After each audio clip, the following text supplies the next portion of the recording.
말씀 시작하기 전에 잠시만요. 제가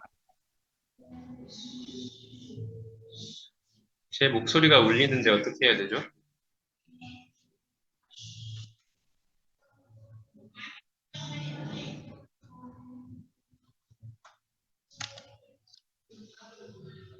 제 목소리 들리시죠?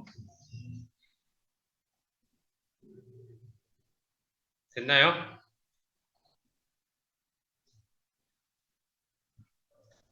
목소리 들리세요? 오케이.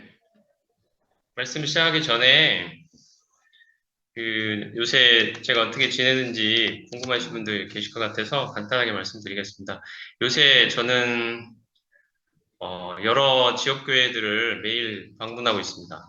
그래서 예를 들어서 화요일은 빵컨에 가고요. 저녁 때 이제 집회가 있습니다. 그래서 말씀을 전하고 있고, 그 다음에 거기서 하룻밤 자고, 거기 이제 지어놓은 그 성경교육센터에서 하룻밤 자고요. 집회도 교육센터에서 하고 있습니다. 그리고, 말씀을 사도 바울이 쓴 편지들을 쭉 한 절 한 절씩 저희 빵컨에서 나누고 있고, 지금은 고린도 전서까지 마쳤고요. 다음에는 이제 고린도 후서, 로마서로 넘어갈 예정입니다. 사도 바울의 그 여정에 따라서 쭉 하고 있습니다. 그리고 수요일은 빵컨에서 내려와서, 빵컨이 산에 있으니까요. 산에 이제 내려와서, 오후에는 또 다른 산으로 갑니다. 도이뚱이라는 산으로 가서요. 거기서 이제 어떤 모임의 자매가 일하는 곳이 있는데, 그 보건소 같은 곳이거든요. 거기에 이제 학생들을 여러 명 초청을 해서 그 산지에 있는 학생들인데 초청해서 복음을 전하고 있습니다. 지금 한 9달쯤 됐거든요. 매주 학생들이 옵니다. 그래서 말씀을 계속 복음을 전하고 있고 뭐 교회 배경이 있는 애도 있고 그렇지 않은 애들도 있는데요. 보통 이제 한 중학교, 고등학교 되는 학생들이 와서 복음을 매주 듣고 있습니다. 그리고 그 산에서 내려와서 저녁 때는 수요일 날 저녁 때는 빰마이에서 집회가 있습니다. 그래서 거기에 가서 요새는 이제 사도행전 말씀으로 말씀을 나누고 있고요.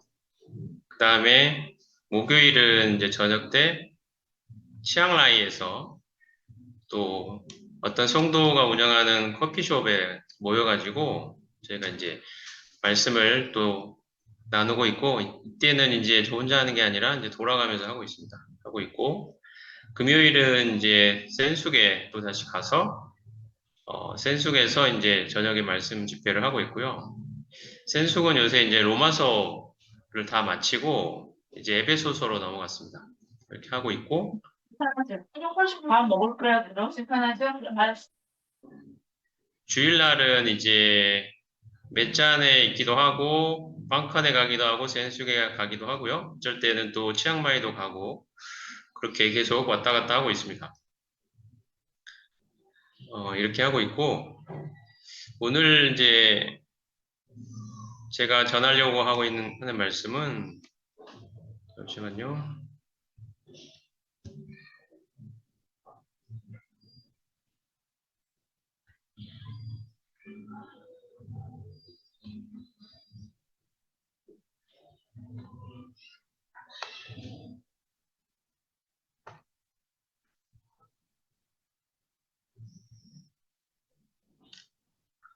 오늘 제가 전하려고 하는 말씀의 주제는 부활의 소망입니다. 부활의 소망. 고린도전서 15장에 있는 말씀을 가지고 나누겠습니다. 부활은 저희가 알고 있지만 자주 잊고 사는 것 같습니다. 그래서 오늘 아침에 그리스도의 부활, 또 우리의 부활에 대해서 말씀을 함께 살펴보는 시간을 가지면 좋을 것 같다라는 생각이 들었습니다. 먼저 그 그리스도인의 삶에서 가장 중요한 거라고 할 수 있는 그 진리가 뭐냐면 제 생각에는 내 안에 그리스도께서 사신다라는 이 주제입니다. 가장 중요하고도 저희들의 삶에 그 힘과 활력을 불어넣고 세상에서 그리스도인으로서 힘있게 살아갈 수 있게 만드는 그 진리의 핵심이 이 말씀에 있다고 생각하는데요. 그리스도께서 십자가에서 돌아가셨을 뿐 아니라 이제 다시 사셔서 지금도 살아계시고 내 안에 그리스도께서 사신다. 이 진리가 가장 중요한 진리라고 생각하고 있습니다. 갈라디아서 2장 20절 말씀에 보면요. 내가 그리스도와 함께 십자가에 못 박혔나니 그런즉 이제 내가 사는 것이 아니요 오직 내 안에 그리스도께서 사시는 것이라 라고 말씀했습니다. 그래서 옛날에 나는 그리스도와 함께 십자가에 못 박혀 죽었고 그렇기 때문에 이제는 내가 사는 것이 아니며 이제 내 안에 사는 것은 나는 사는 게 아니고 사는 것은 그리스도다. 나는 죽었고 사시는 분은 그리스도다. 내 안에 그리스도께서 사신다. 이 진리를 바울이 이야기하고 있는데요. 이 진리가 가장 중요한 진리라고 생각하고 있습니다. 내 자신이 그리스도와 함께 못 박혔고 전에 나를 위해 살던 그 나, 전에 내 자신의 지혜와 내 자신의 능력을 의지하고 살던 그 나, 죄를 좋아하고 살던 나, 하나님께 반역하고 하나님의 뜻을 거슬리고 하나님은 단지 나를 돕는 분일 뿐 나의 주인은 아니었던 그런 세상에서의 나, 이러한 모든 나가 십자가에 못 박혀 죽어버렸고 이제 그 나는 더 이상 살지 않고 이제 내 안에 그리스도께서 내 안에 사신다. 그분이 내 안에 나의 주인이시며 나의 구원자이시며 나와 동행하시는 분이시며 나의 하나님으로 지금 내 안에 여전히 어제도 오늘도 내일도 계속해서 살아계신다. 그분이 내 안에 계신다. 이 진리가 제일 중요한 진리라고 생각합니다. 이 진리 때문에 우리가 살고 이 세상을 살고 주님 오실 때까지 계속 주님과 동행할 수 있는 그 바탕이 이 진리에 있다고 생각합니다. 주님을 나타낼 수 있는 힘도 여기서 나오는 거죠.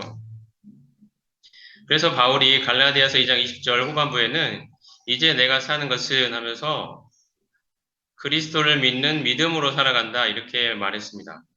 그리스도를 믿는 믿음으로 살아간다. 그리스도를 믿는 믿음이라는 것은 그리스도를 의지하고 신뢰하는 그 믿음이라고 생각합니다. 나를 신뢰하지 않고 나를 의지하지 않고 나는 죽었기 때문에 이제 내 안에 그리스도, 살아계신 그리스도를 그분을 의지하고 그분을 신뢰하며 그분과 동행하며 그분과 사귀며 그분으로부터 힘을 얻고 살아가는 그것이 바로 그리스도의 삶이겠죠. 그 바탕에는 그리스도가 지금 내 안에 살아계신다는 그 진리가 자리 잡고 있습니다. 그래서 오늘 고린도전서 15장에 있는 부활에 관한 여러 가지 주제들을 살펴보면서 저희들의 삶을 한번 조명해 보고 오늘의 삶을 살아가는 그 힘을 다시 한번 발견하고자 합니다. 먼저 바울은 고린도전서 15장에서 부활의 역사성을 이야기합니다. 부활이 어떤 사람이 만들어낸 교리가 아니라 실제 이 땅에 이 세상에 일어난 일이라는 거죠. 특별히 그리스도의 부활에 대해서 먼저 이야기를 합니다. 왜냐하면 당시 고린도 교회 안에 부활을 의심하는 사람들이 있었습니다. 과연 우리가 부활한다는 게 말이 되느냐 이런 생각을 가진 사람들이 있었고 고린도 교회의 대표들이 바울에게 찾아왔을 때 에베소로 찾아왔을 때 그들이 가져온 질문 중에 이 부활이라는 주제가 있었습니다. 부활은 도대체 사실이며 어떻게 일어나는 것인가 이런 질문들을 가져왔습니다. 그래서 바울은 고린도서 15장에서 부활에 대한 여러 가지 주제를 자세하게 설명하고 있습니다. 부활은 진짜 이 땅에 일어났던 일이고 그리스도에게 일어났고 또 우리에게도 일어날 것이며 이 부활이 없다면 우리의 믿음은 아무런 근거가 없고 우리에게는 소망도 없으며 아무런 바탕이 아무런 근거가 우리의 믿음은 근거가 없게 될 것이다. 이런 이야기를 하면서 하지만 부활은 사실이기 때문에 우리는 부활할 것이고 이 부활이 있기 때문에 오늘을 세상 가운데서 때로는 손해보며 살아갈 수 있는 그 힘이 부활에서 나오고 주님과 함께 동행하고 그분과 함께 이 세상을 걸어갈 수 있는 힘있게 살아갈 수 있는 그 원동력이 부활에 있다. 그래서 부활의 순간, 부활은 어떻게 일어날 것이고 부활의 순간에는 무슨 일이 있을지를 또한 이야기하고 있습니다. 그래서 먼저 부활의 증인을 말하고 있는데요. 성경대로 사흘 만에 다시 살아나사 게바에게 보이시고 후에 12제자에게와 그 후에 500여 형제에게 일시에 보이셨나니 그 중에 지금까지 대다수는 살아있고 어떤 사람은 잠들었으며 그 후에 야고보에게 보이셨으며 그 후에 모든 사도에게와 맨 나중에 만삭되지 못하여 난 자 같은 내게도 보이셨느니라. 여러 부활의 증인들을 언급하고 있습니다. 이것은 그리스도의 부활이 우리의 상상 속에 존재하거나 혹은 제자들이 만들어낸 하나의 허구의 이야기가 아니라 실제 이 땅에 일어났던 역사적 사실임을 분명하게 보여주기 위해서 여러 증인들의 이름을 언급하고 있습니다. 부활하신 주님을 만난 사람들이죠. 게바, 베드로도 있고, 12제자에게, 그리고 500여 형제에게, 그 다음에 야고보에게, 그 다음에 모든 사도에게 다시 한번 나타나시고, 맨 나중에는 바울에게도 나타나셨습니다. 우리가 알듯이 야고보는 주님의 형제, 동생 야고보를 말하는 거죠. 원래는 믿지 않았습니다, 예수님을. 근데 야고보서 1장 1절에 보면 자신을 소개할 때 하나님과 주 예수 그리스도의 종이라고 이야기합니다. 예수님을 향해서 형이라고 말하지 않고 주라고 표현하고 있죠. 그리고 그리스도라고 말합니다. 전에는 야고보는 예수님을 믿지 않았는데 어떻게 이런 변화가 일어났을까요? 여기에 우리는 해답을 발견할 수 있습니다. 이 명단 중에 바로 야고보의 이름이 있습니다. 부활의 증인 중에 한 명인 거죠. 부활하신 그리스도와 야고보에게도 나타나신 것입니다. 그래서 예수님이 바로 나의 주이시며 나를 지으신 하나님이라는 거죠. 그리고 그분이 그리스도다, 메시아다. 하나님이 예비하서 보내주신 이 땅에 하나님의 나라를 건설하고 왕으로 다스리실 바로 그분이다라는 그 믿음이 생긴 것입니다. 바울은 어떻습니까? 바울은 원래 예수님 믿는 사람들을 심하게 핍박하고 죽이던 사람이죠. 근데 어느 날 그가 부활하신 주님을 만나게 되지 않습니까? 다메섹으로 가는 길에. 그리고 그 후의 삶이 완전히 바뀌게 됩니다. 그 변화의 원동력에는 부활이 있는 거죠. 그리스도의 부활. 부활하신 그리스도를 만나느냐, 이 사실이 그의 삶을 송두리째 바꾸어 놓았습니다. 주님이 누구신가에 대한 완전한 새로운 시각을 얻게 된 거죠. 정말 분명하게 예수님이 누구신지 깨닫고 보게 된 것입니다. 아, 예수님은 이 땅에 오신 하나님이시구나. 내가 그동안 그 하나님을 핍박해 왔구나. 라는 그 바울의 깨달음이 그의 삶을 완전히 뒤바꿔 놓았습니다. 이제 이 예수님을 전하지 않을 수 없는 삶으로 바뀐 거죠. 이제 됐나요? 보이시나요?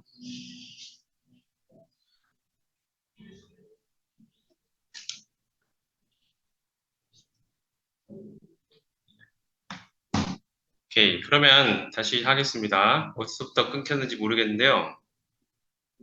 제자들이 예수님이 잡히실 때 다 두려워서 도망가고 부인하고 그랬던 제자들이 어느 날 역사의 한가운데에 죽음을 두려워하지 않고 예수님을 증거하는 모습으로 나타났습니다. 예수님의 부활이 아니라면 그들이 부활하신 예수님을 목격하고 만난 게 아니라면 이러한 변화를 절대 설명할 수가 없겠죠. 그들은 목숨을 바쳐 예수님이 부활하셨다고 증거하고 선포했습니다.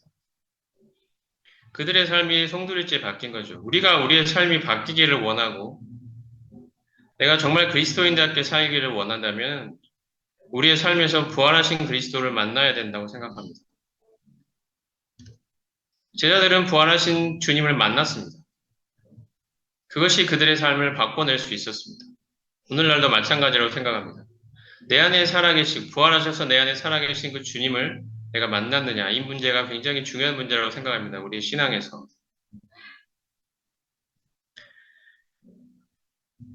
제자들은 그 후에 부활하신 예수를 만난 후에 전 세계로 흩어졌습니다. 그리고 예수님이 부활하셨다고 증거하기 시작했습니다.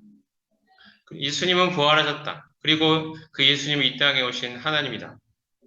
이 사실을 증거하는데 자기의 목숨을 바쳤습니다. 이것이 우리의 믿음이 이 땅에서 시작된 그 시작점이죠. 어떤 교리나 만들어낸 이야기가 아니라 실제 이 땅에 하나님이 오셨고 그분을 목격한 증인들이 그리스도의 부활로 그리스도가 하나님이심을 깨닫고 그 이 땅에 오신 하나님을 증거하면서 우리의 믿음이 비로소 이 세상에 시작되기 시작했습니다. 어떤 제자들은 또 성경을 글을 써서 부활하신 예수님을 증거했죠. 이 부활하신 예수님, 이 부활이라는 주제는 우리의 신앙의 가장 기초에 있는 가장 근거라고 생각이 됩니다. 바울은 이어서 예수님의 부활이 없다면 부활을 의심하는 자들에게 만약에 예수님의 부활이 없다면 무슨 일이 일어날 것인가를 이야기합니다. 그리스도께서 다시 살아나신 일이 없으면 너희의 믿음도 헛되고 너희가 여전히 죄 가운데 있을 것이요 라고 말합니다. 또한 그리스도 안에서 잠자는 자도 망하였으리니 만일 그리스도 안에서 우리가 바라는 것이 다만 이 세상의 삶뿐이면 모든 사람 가운데 우리가 더욱 불쌍한 자이리라 라고 말합니다. 고린도서 15장 17에서 19절입니다. 주님이 다시 살아나지 않으셨다면 우리의 믿음은 헛것이 되겠죠. 그리고 우리는 여전히 죄 가운데 있을 것입니다. 왜냐하면 우리는 예수님이 하나님이시라고 믿기 때문입니다. 예수님이 부활하지 않으셨다면 이 믿음은 헛된 게 되겠죠. 예수님은 부활을 통해 자신이 하나님이심을 보여주시고 증거하신, 확증하신 것입니다. 예수님이 하나님이 아니시라면 우리는 예수님을 존경할 수는 있겠지만 예배드리고 신앙하고 믿고 의지할 필요는 없을 것입니다. 단지 존경한 이 세상에 좋은 일 많이 하고 훌륭한 가르침을 베풀다가 죽은 그 어느 그 한 사람의 위인으로만 생각할 것입니다.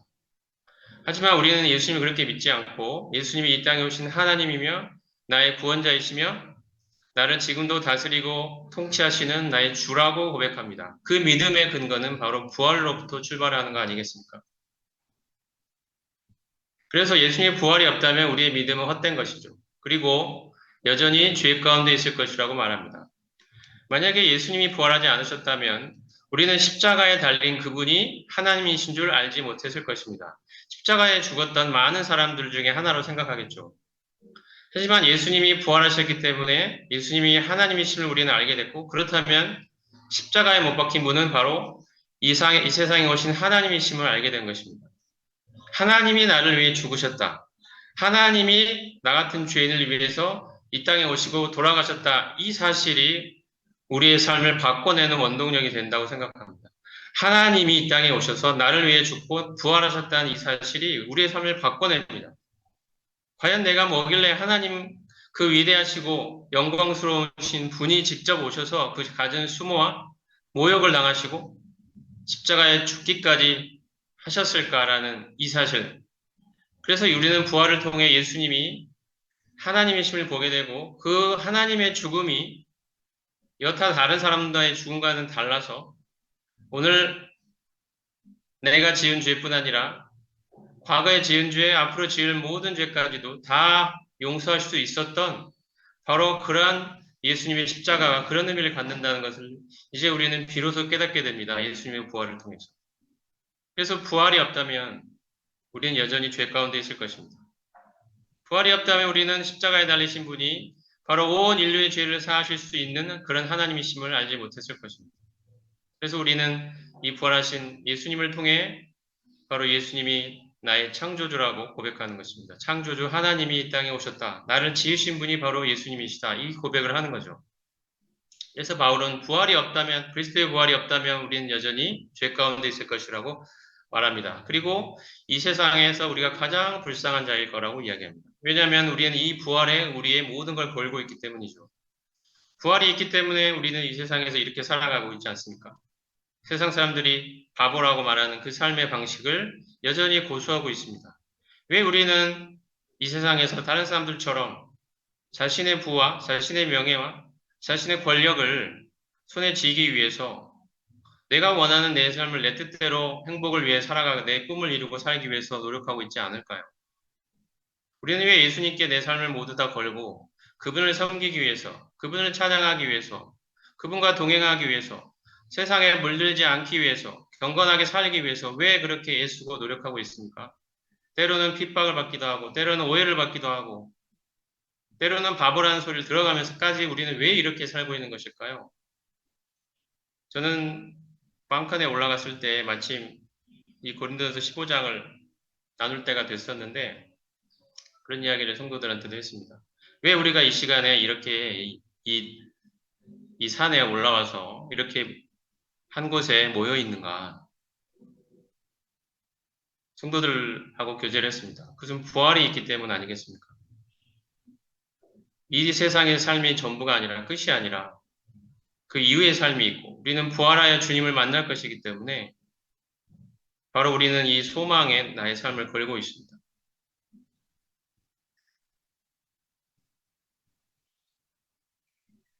그 다음에 바울은 부활의 순서를 말합니다. 부활이 순서대로 일어난다는 것이죠. 부활에 대한 온갖 질문들에 대한 답을 하고 있습니다. 부활은 어떤 순서로 일어나는가? 아담 안에서 모든 사람이 죽은 것 같이 그리스도 안에서 모든 사람이 삶을 얻으리라. 그러나 각각 자기 차례대로 되리니 먼저는 첫 열매인 그리스도요. 다음에는 그가 강림하실 때에 그리스도에게 속한 자요. 그 후에는 마지막이니 그가 모든 통치와 모든 권세와 능력을 멸하시고 왕국을 아버지 하나님께 바칠 때라. 바울은 아담 안에서 모든 사람이 죽었다라고 말합니다. 하지만 그리스도 안에서 모든 사람이 삶을 얻으리라고 이야기합니다. 사람은 두 부류로 나눌 수밖에 없죠. 아담 안에 있는 사람, 그리고 그리스도 안에 있는 사람. 우리가 전에 그리스도를 알기 전에 우리는 아담 안에 있었어요. 모든 죄인들은 아담 안에 있습니다. 아담 안에 있기 때문에 우리는 죽어야만 하는 존재들입니다. 하지만 이제 그리스도를 믿고 하나님의 은혜로 그리스도 안에 속하게 됐을 때 우리는 삶을 얻게 됩니다. 여기서의 삶은 하나님의 생명을 말하는 것입니다. 우리가 이제 하나님의 생명을 얻은 자가 되었습니다. 그리스도 안에 있기 때문에 하나님이 우리를 아담 안에서 그리스도 안으로 옮겨주셨기 때문에 이제 하나님의 생명을 소유한 자가 되었습니다. 그리고 이제 때가 되면 이 하나님의 생명이 우리를 변화시킬 것입니다. 주님의 그 영광의 몸처럼 영광스러운 모습으로 우리를 변화시켜 낼 것입니다. 그때 우리 안에 있는 죄는 사라지고 우리 안에 있는 육신은 사라지고 우린 주님의 영광스러운 몸과 같은 그 영광의 몸을 입게 될 것입니다. 우리 안에 있는 하나님의 생명 때문에. 이 하나님의 생명이 우리를 살게 하고 우리를 진행하게 하고 주님 오실 때까지 이 삶을 지속하게 하고 마침내 주님 다시 오시는 날 주님과 같은 모습으로 변화시켜낼 그 힘이 바로 이 하나님의 생명에 있죠. 그래서 우리는 그리스도 안에 있다고 계속해서 말합니다. 그리스도와 연합되어 있다고 말합니다. 그리스도 안에 있는 자라고 말합니다. 그런데 이 부활은 차례대로 일어난다는 것이죠. 먼저는 그리스도고 이 가로막대는 시간을 말합니다. 그리스도께서 먼저 부활하셨고 그리고 이제 때가 되면 그가 강림하실 때가 되면 그리스도에게 속한 바로 믿는 자 바로 우리가 부활할 것입니다. 전에 그리스도를 믿고 하나님을 믿고 죽었던 사람들도 이때 부활할 것입니다. 그들도 모두 그리스도에게 속한 자이기 때문입니다. 주님이 우리를 맞으러 공중에 오시고 우리가 휴거될 때 믿는 자가 우리가 부활할 것이죠. 우리 전에 죽었던 믿는 자들도 이때 같이 부활할 것입니다. 그리고 그 환란기 후에도 주님이 이 땅에 지상에 재림하실 때도 믿는 자의 부활이 있을 것입니다. 그들은 환란기 때 예수님을 믿게 되는 사람들이죠. 그들 대부분은 적그리스도에 의해서 죽임을 당할 것이지만 주님이 지상에 환란기 후에 이 땅에 내려오실 때 그들은 부활할 것입니다. 이렇게 천년왕국 전에 바로 믿는 자의 부활이 있을 것이고요. 천년왕국 후에는 믿지 않는 자의 부활이 있을 것입니다. 그 후에는 마지막이니라고 말했습니다. 그가 모든 통치와 권세와 능력을 멸하시고 왕국을 하나님께 바칠 때라. 이때 말하는 왕국은 천년왕국을 말하는 것이라고 생각이 됩니다. 이 왕국을 그 주님이 다스리고 천년 동안 다스리시다가 그 왕국을 마침내 아버지 하나님께 송두리째 바치는 그 왕국의 끝에 이런 일이 일어날 텐데 그때 또 부활이 있을 것입니다. 그때는 불신자들이 부활하죠. 심판받기 위해서. 크고 흰 보좌 앞에 그 심판의 보좌 앞에 서야 할 때가 옵니다. 이 불신자들이 모두 부활하여 마지막 심판을 받고 영원한 불못에 떨어지는 그 부활이 마지막에 일어날 것입니다. 바울은 이 부활의 순서를 차례대로 이야기하고 있습니다. 그래서 우리에겐 이 소망이 있는 거죠. 주님이 이 공중에 오실 때 우리는 부활할 것이고 들림 받아서 주님과 함께 공중에 주님을 만나게 될 것입니다. 이 소망이 우리에게 있습니다. 그래서 성도의 부활이 없다면이라고 바울이 가정을 해서 이야기합니다. 그 다음 문단에서 만약에 성도의 부활이 없다면 도대체 무슨 일이 일어날 것인가? 이 앞에는 그리스도의 부활에 대해서 말했었죠. 이제 성도의 부활을 말합니다. 만일 죽은 자들이 도무지 다시 살지 못하면 어찌하여 우리가 때마다 위험을 무릅쓰리요? 형제들아 나는 날마다 죽노라. 내가 범인처럼 에베소에서 맹수로 더불어 싸웠으면 내게 무슨 유익이 있느뇨? 내게 무슨 소망이 있느뇨? 죽은 자가 다시 살지 못할 것이면 내일 죽을 터이니 먹고 마시자 하리라. 바울이 말합니다.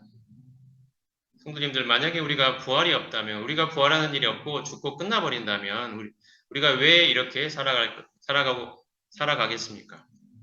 왜 그리스도를 위해 희생하려고 하겠습니까? 왜 내 삶을 경건하게 살기 위해서 애쓰고 노력하겠습니까? 세상 사람들처럼 내일 죽을 터이니 먹고 마시자 하고 살지 않겠습니까?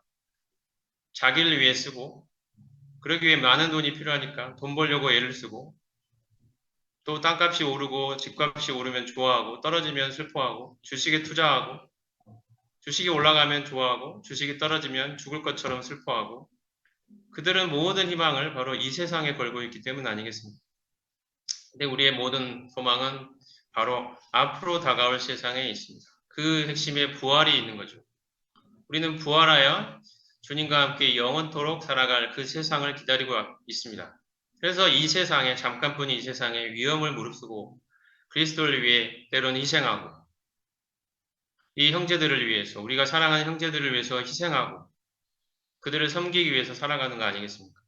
바울은 나는 날마다 죽노라 라고 말했습니다. 그 생명의 위협을 매일 느끼며 살아가는 거죠. 그럼에도 불구하고 그는 결코 물러서지 않았습니다. 왜냐하면 부활의 소망이 있기 때문이죠. 바울은 내가 범인처럼 에베소에서 맹수로 더불어 싸웠으면 무슨 유익이 있겠느냐, 무슨 소망이 있겠느냐고 말합니다. 당시 에베소에는 굉장히 큰 그 원형 경기장이 있었죠. 거기서 검투사들이 이 맹수들과 더불어 싸웠습니다.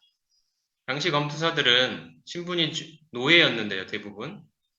만약에 이 싸움에서, 맹수와의 싸움에서 이기면 자유인으로 풀어주겠다라는 그 약속을 믿고 이 맹수와 더불어 싸우는 일에 자기 목숨을 걸었습니다. 대부분은 다 맹수에게 잡혀 먹혔죠. 아주 극소수만 이 맹수를 이기고 살아남을 수 있었습니다. 그들은 맹수를 이기면 자유인이 될 거라는 소망이 있었습니다. 근데 그 소망이 얼마나 되는 소망이 있겠습니까? 그 확률은 너무도 거의 없다시피 한 그 소망에 자기의 목숨을 걸었습니다. 우리가 만약 부활의 소망이 없고 혹은 그 부활의 소망이 근거가 희박하다면 지금 이렇게 근거가 희박한 그 소망을 위해서 자기 목숨을 걸고 맹수와 더불어 에베소에서 싸우고 있는 이 사람들과 뭐가 다르겠냐? 바울이 이야기합니다. 그들은 사실상 소망이 없이 싸우고 있습니다. 근데 우리에게는 소망이 있죠. 우리는 반드시 부활할 것입니다. 그리고 주님 앞에 서게 될 것입니다. 주님이 우리를 영접해 주실 것입니다. 이 소망이 우리에게 있기 때문에 이 세상을 이렇게 살고 있는 거 아니겠습니까? 더 헌신해야 된다고 생각합니다. 더 주님을 위해서 살아가고.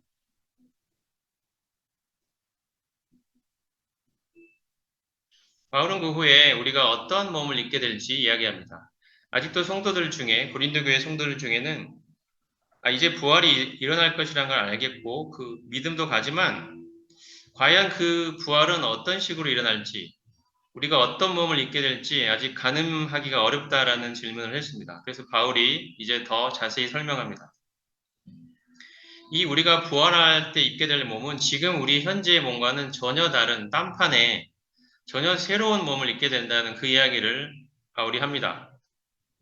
어리석은 자여, 너의 뿌리는 씨가 죽지 않으면 살아나지 못하겠고, 또 너의 뿌리는 것은 장래 형체를 뿌리는 것이 아니요 다만 밀이나 다른 것의 알갱이 뿐이로되 하나님이 그 뜻대로 형체를 주시느니라. 죽은 자의 부활도 이와 같으니 썩을 것으로 심고 썩지 아니할 것으로 다시 살며 육의 몸으로 심고 신령한 몸으로 다시 사나니. 여기 바울은 썩을 것과 썩지 아니할 것을 비교하고 있습니다.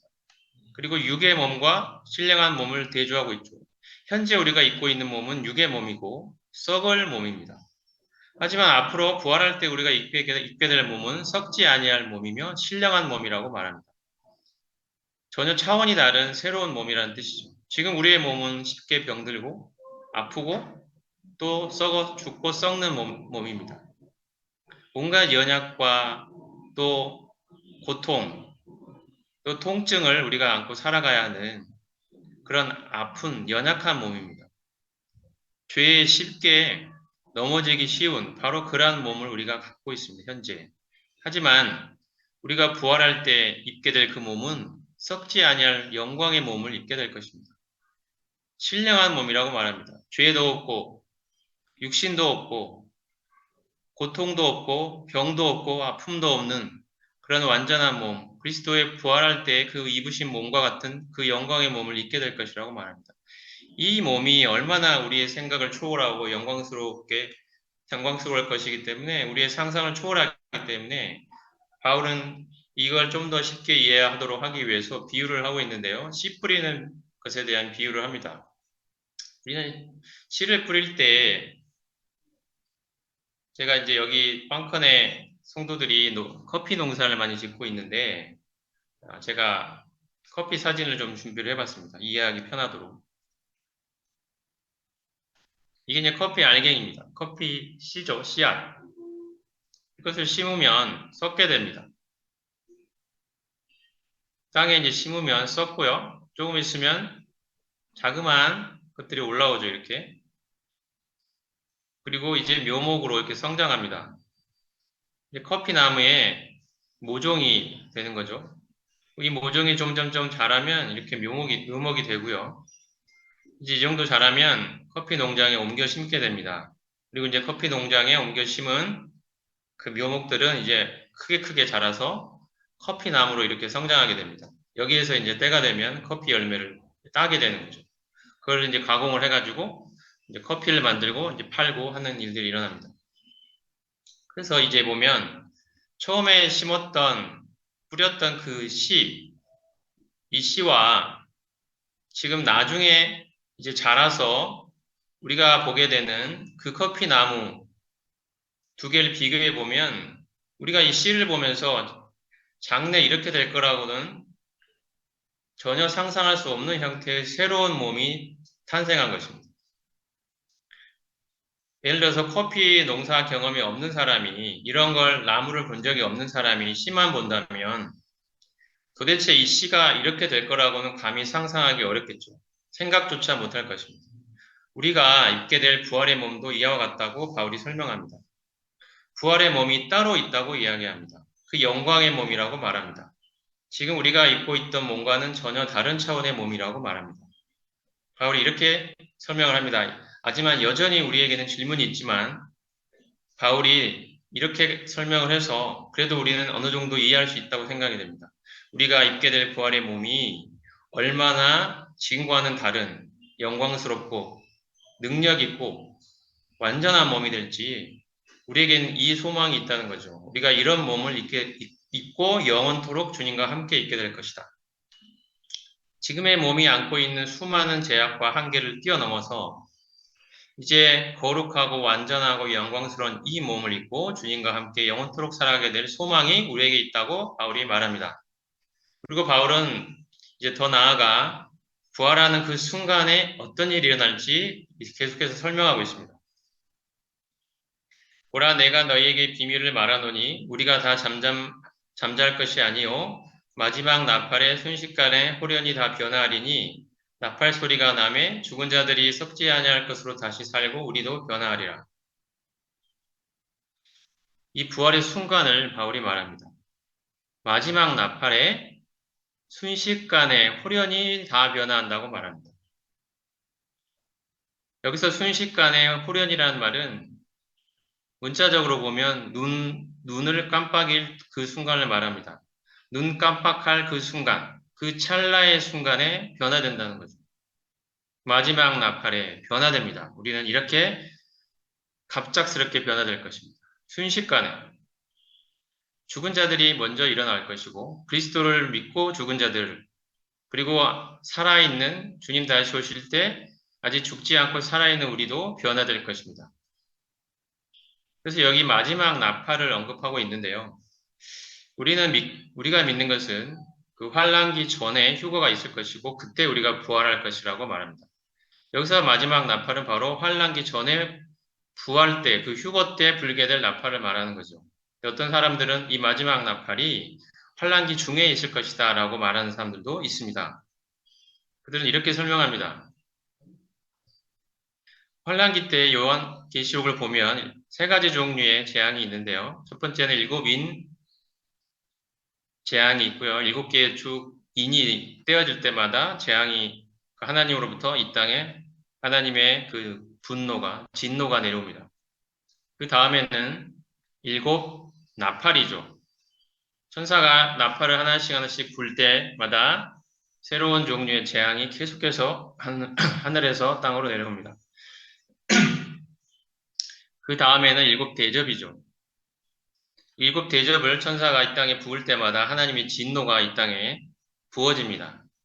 그들은 이 구절에 있는 마지막 나팔이 바로 이 7번째 나팔이라고 설명한 사람들이 있습니다. 그렇다면 휴거는 환란기 전이 아니라 환란기 중간 어느쯤에 일어난다는 것이죠. 그들은 이렇게 말합니다. 이것이 마지막 나팔 아니냐? 7번째 나팔. 이것이 마지막 나팔 아니냐?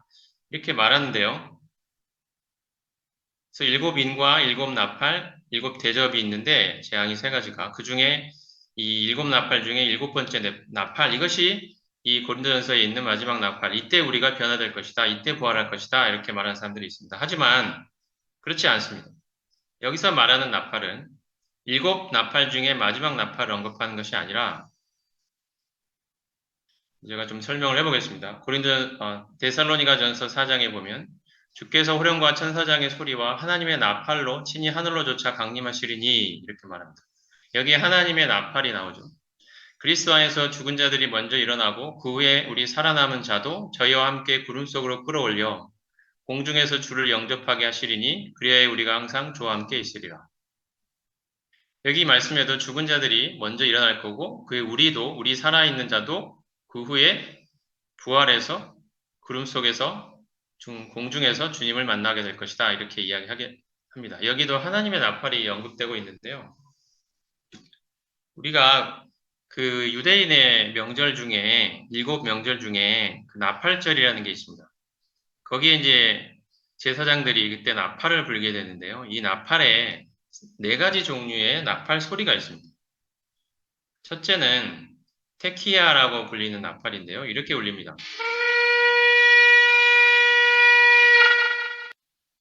그 다음에는 쉐바림이라는 나팔 소리인데요. 이건 소리가 다른 종류의 소리들을 이제 불게 됩니다. 두 번째 이 쉐바림은 이렇게 울립니다.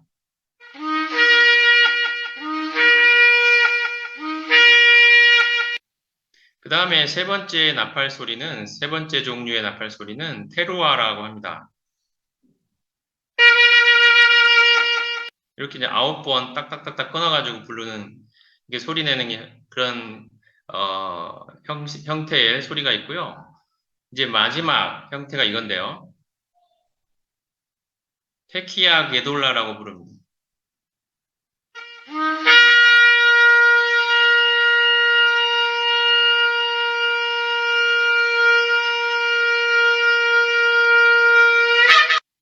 이거는 이제 숨이 다 할 때까지, 호흡이 다 할 때까지 끝까지 계속해서 길게 부르는 건데요. 지금 저희가 믿기로 주님이 공중에 다시 오실 때 바로 부는 이 나팔이 이런 나팔이 될 거라고 생각합니다. 그래서 마지막 나팔이라는 것은 그 환란기 중간에 천사들이 그 부는 그는 7나팔 중에 마지막 7번째 나팔 그 재앙을 말하는 것이 아니고 그때를 말하는 게 아니고 이 지금 나팔절에 유대인들이 부는 나팔 소리 이 나팔 소리와 같은 이 4가지 종류의 나팔 중에 이 마지막 나팔 소리 이 쭉 이제 실제로 나팔절에 불 때는 이 4가지 종류를 연속적으로 불게 됩니다. 테키야, 쉐바림, 테루아, 그 다음에 테키야, 게돌라라고 계속해서 쭉 부르게 됩니다. 연속해서. 그러면 그 쭉 연속해서 부는 나팔 소리 중에 그 마지막 소리가 끝날 때 부활이 일어난다는 거죠. 마지막 나팔은 그것을 말하는 것입니다. 예를 들어서 이렇게 붑니다. 그때 나팔절 때 실제로 불 때는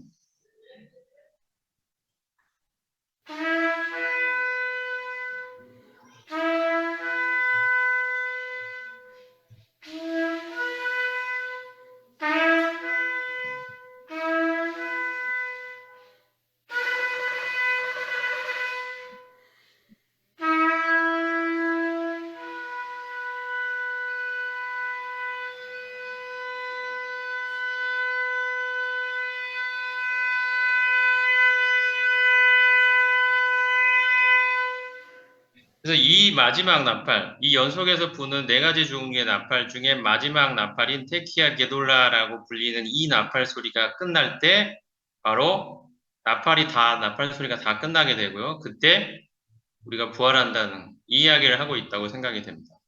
그래서 하나님의 나팔 혹은 마지막 나팔, 이것은 바로 이 테키아 게돌라를 말하는 것이라고 생각이 됩니다. 그래서 환란기 중이 아니라 환란기 전에 우리는 부활할 것이고 휴거될 것입니다. 그래서 마지막 이제 그 바울은 고린도서 15장에서 결론을 내립니다. 사망아 너의 이기는 것이 어디 있느냐? 사망아 너의 쏘는 것이 어디 있느냐? 사망에 쏘는 것은 죄요. 죄의 권능은 율법이라. 우리 주 예수 그리스도로 말미암아 우리에게 이김을 주시는 하나님께 감사하노니 그러므로 사랑하는 형제들아 견고하며 흔들리지 말며 항상 주의 일에 더욱 힘쓰는 자들이 되라. 이는 너희 수고가 주 안에서 헛되지 않은 줄을 알미니라. 여기에서 바울은 이김을 주시는 하나님을 언급합니다. 특별히 사망의 권세를 이기는 그 이김을 주시는 하나님께 감사한다고 말합니다. 사망아 너의 이기는 것이 어디 있느냐? 너의 쏘는 것이 어디 있느냐? 너의 쏘는 것은 사망에 쏘는 것은 죄인데 그 말은 우리가 사망을 해야 되는 것은 죽어야 되는 이유는 우리가 죄를 지었기 때문이죠. 죄 때문이죠. 근데 왜 죄 때문에 죽어야 되느냐? 그것은 율법이 그렇게 규정하고 있기 때문입니다. 죄의 권능은 율법이다.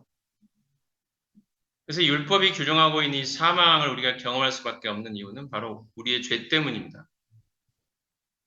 근데 예수님은 부활하셔서 이 사망의 권세를 이기시고 죄의 권세를 이기시고 부활하셨습니다.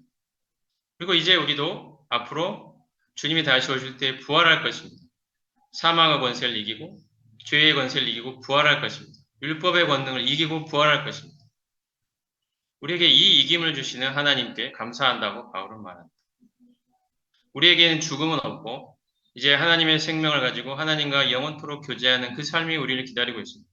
그러므로 바울의 결론은 이것입니다. 견고하며 흔들리지 말라는 것입니다. 주의 일에 더욱 힘쓰는 자들이 되라고 말합니다. 때로는 저도 이 현지에 있으면서 흔들릴 때가 있습니다. 성도들의 여러 가지 모습들을 보면서 혹은 사역의 열매가 잘 생기지 않고 혹은 성도들이 잘 변화되지 않고 여기 성도들이 여러 가지 연약한 점들이 많이 있습니다. 빨리빨리 변화되지 않는 모습들도 많고요. 여러 가지 이제 말하자면 긴데 여러 가지 연약한 점들이 있습니다. 때로는 이 때문에 스스로 제가 자책할 때도 있습니다. 내가 부족한 것이 아니냐. 내가 제대로 못하고 있는 것이 아니냐. 내가 말씀을 제대로 못 전가하고 있는 게 아니냐. 내가 전하는 복음에 내가 복음을 전할 때 부족한 것이 아니냐. 여러 가지 생각들을 하게 됩니다. 그리고 때로는 위축되기도 하고 때로는 실망스럽게 되기도 합니다. 흔들림이 있습니다. 제 마음에도 흔들림이 있습니다. 근데 바울은 이야기합니다. 흔들리지 말라고. 왜? 우리에게 이김을 주시는 하나님이 계시니까. 우리를 부활시키실 하나님이 계시니까. 이 세상에서의 삶은 잠깐이고 우리는 부활하여 그리스도와 영원토록 함께할 그 소망이 우리에게 있기 때문에 우리에게 주어진 그 삶을 하나님이 맡기신 그 삶을 충성스럽게 살아가면 될 뿐이다. 우리는 이 세상에서를 벗어나 주님과 함께 영원토록 있게 될 것이다. 그러니 견고하고 흔들리지 말라고 말합니다. 더욱 힘쓰는 자들이 되라고. 뒤로 물러서지 말고 더욱 힘쓰라고 이야기합니다. 우리의 수고는 결코 헛되지 않을 것입니다. 주님이 이 수고를 알아주시고 우리에게 상급을 주실 것이라고 말합니다. 그래서 바울의 결론은 이것입니다. 견고하며 흔들리지 마라. 우리에겐 부활의 소망이 있지 않냐.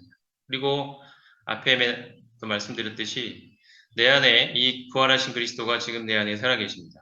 이 주님을 의지하고 이 주님으로 기뻐하고 이 주님을 즐거워하면서 살아가는 것이 그리스도인의 삶이라고 생각이 됩니다. 성도님들과 함께 오늘 아침에 부활의 소망을 나눌 수 있게 되어서 감사합니다. 성도님들의 삶에도 그리스도께서 살아계셔서 부활하신 주님과 함께 살아가는 그 삶의 소망, 그 능력, 그 기쁨들을 맛보면서 결코 흔들리지 마시고 계속해서 우리가 주님을 섬기는 그 삶에 함께 동역하면서 함께 살아가는 저희가 되면 좋겠습니다. 그 태국을 위해서 계속 기도해 주시는 성도님들 다시 한번 감사드립니다. 네, 이상 마치겠습니다.